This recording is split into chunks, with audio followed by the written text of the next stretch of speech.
Color me shocked, this is not your typical end-of-the-world Gerard Butler movie. It's way more than that, and I had a blast with it. No pun intended.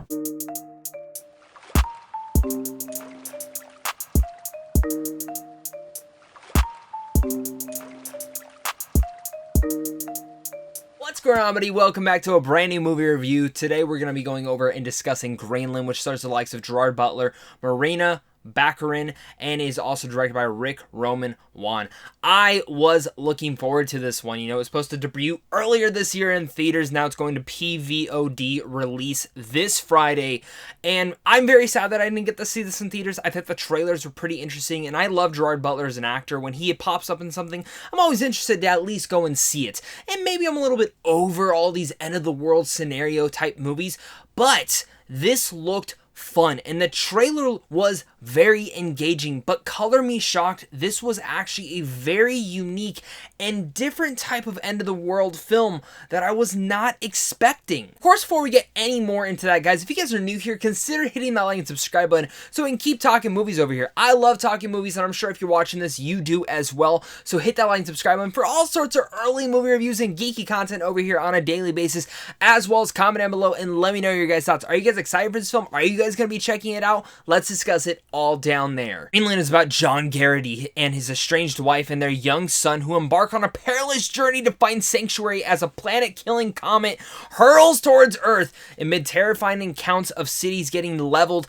the Garritys experience the best and worst in humanity as the countdown to the global apocalypse approaches zero.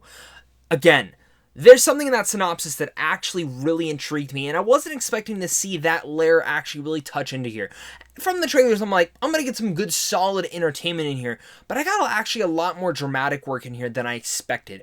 What Greenland truly is, and especially within the first two acts, this film is very much the fall of humanity.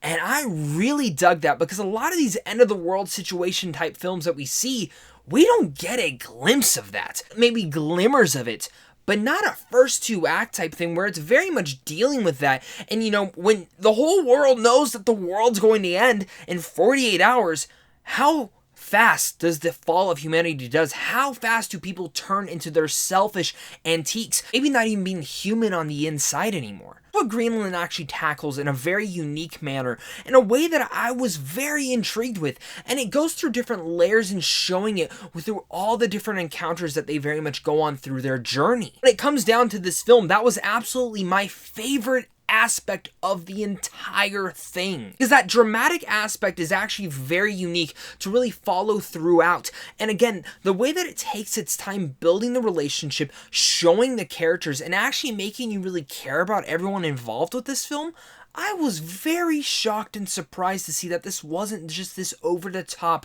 cheesy Gerard Butler, I'm going to save the world or save my family type adventure. Though it does have elements like that, it's still edge of your seat, intense, and every single time you have an encounter with a human in here, you never know how it's gonna go. Without getting into spoilers, there's two particular moments with our two main heroines that I was actually very intrigued with, and again, it falls back into that fall of humanity and how fast people change and turn, and again, how fast the situation might turn. Speaking of Gerard Butler, he's just great in here. I love him in this role, and I think he plays it to such a T, but again, goes on to that next level, and Marina is also fantastic in here as well.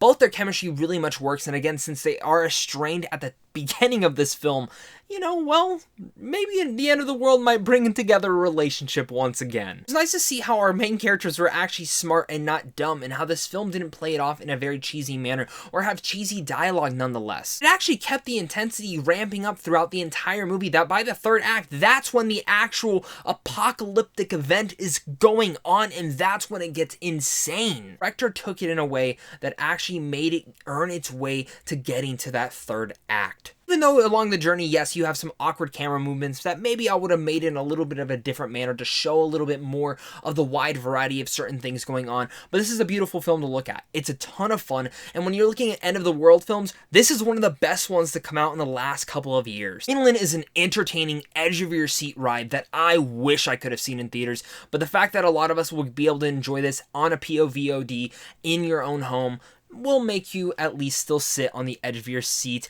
and clamoring for that next scene. Gerard Butler and Morena are excellent in here. I had a blast with them. I think they both played these parts to a T, but again, the main standout of this film was the way that they handled the pacing of everything going about from Act 1 to Act 2, very much being the fall of humanity, and Act 3 being that great build-up to the apocalyptic event that is currently happening in front of our eyes.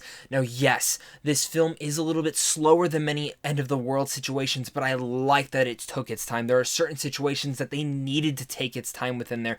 And yes, it's not as cheesy as many people would maybe expect, and maybe that'll be your fault to it. Yeah, there's cheesy moments in here. Sure, whatever. But they didn't bother me because they actually played them out in a very dramatic way that felt real.